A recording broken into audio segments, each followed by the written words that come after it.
Kayaknya enggak. Enggak sih.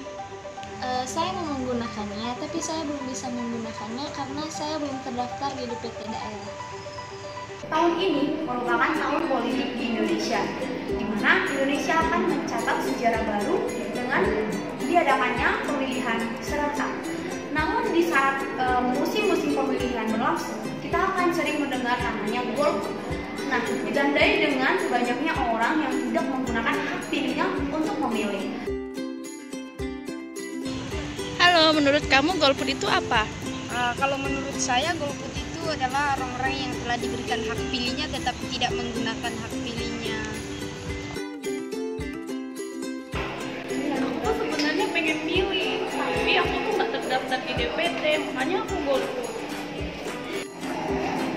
Karena aku lagi sibuk, gak usah aku pemilu, masih banyak aktivitas yang lebih penting daripada itu.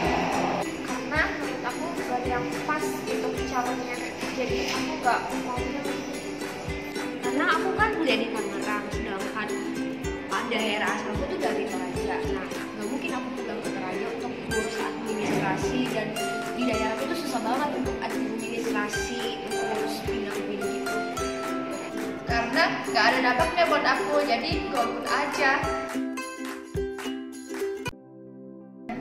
Dan perkenalkan, saya Dr. Nadevis Taniwaluko, MSI. Dan untuk wawancara yang ingin kalian sampaikan, saya persilakan untuk bagaimana dan apa definisi itu golput yang sering terjadi ketika pemilu itu dilaksanakan? Ketika bicara golput, namanya juga golput golongan putih, artinya bahwa seakan-akan dia tidak bertanggung jawab untuk menentukan pilihannya, apakah presiden, ya, apakah eksekutif ataupun legislatif. Meskipun demikian, sebetulnya golput ini adalah sesuatu istilah saja yang diberikan untuk membedakan kelompok yang tidak memilih ini.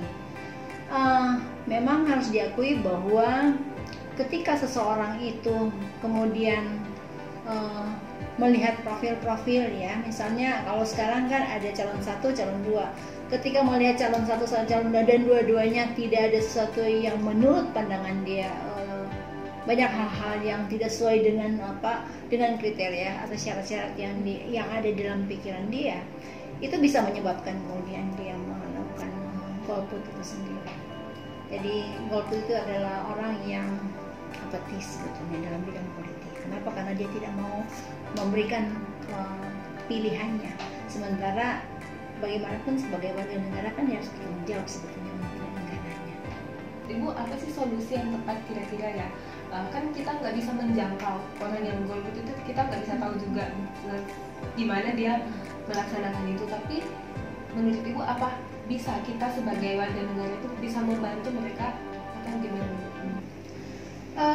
Kalau saya pribadi sih dari segi realita yang sudah saya lakukan. Misalnya kebetulan saya mengajar mata kuliah kewarganegaraan.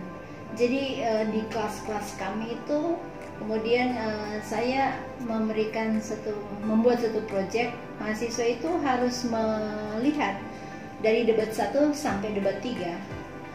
Dan mereka harus mendengarkan itu, mengikuti itu secara sama dan menulis hal-hal yang berkaitan dengan visi misinya, dan termasuk juga untuk melihat latar belakang profil dari seseorang, dari calon itu. Latar belakang profil seseorang itu atau calon itu bukan berarti tentang fisiknya, tetapi sejarah masa lalunya, bagaimana usaha apa saja yang sudah dilakukan misalnya untuk negara. Karena persoalannya kan tokoh ini kan akan dijadikan sebagai bapak negara, katanya, sebagai presiden. Jadi bagaimanapun profil ini juga menentukan. Nah, itu tugas yang kemudian saya berikan kepada mahasiswa. Nah, cara ini adalah saya sebetulnya menuntun mahasiswa itu untuk berpikir kritis dan kemudian punya ketertarikan, ada satu hal yang kemudian dia melihat bahwa ini bagus, yang akhirnya mendorong dia yang sebelumnya dia tidak tahu, sehingga bisa saja kemudian tadi saya katakan bisa jadi golput. Tetapi ketika dia mengikuti itu, dia akhirnya berpikir, oh, pilihan saya adalah A atau B.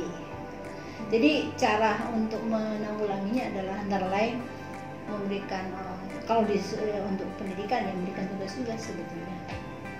Karena jika misalkan warga negara ini dia memiliki keinginan niat untuk melakukan pemilihan umum, menggunakan hak pilihnya, maka tetapi karena faktor-faktor lain, misalkan dia berada di tempat yang bukan tempat tinggalnya, jadi memungkinkan nggak memungkinkan bahwa dia itu harus pulang ke tempatnya itu. Nah, jadi bagaimana Bu kalau misalkan kayak administrasinya itu susah sehingga ya dia itu jadinya tidak lagi menggunakan hak pilihnya.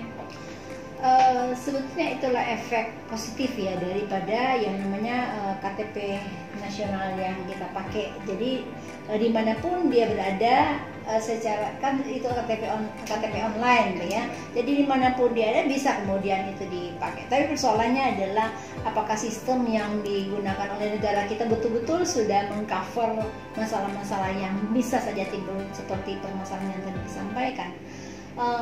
Tetapi kalau seandainya bisa sebetulnya di mana saja sebetulnya nggak ada masalah.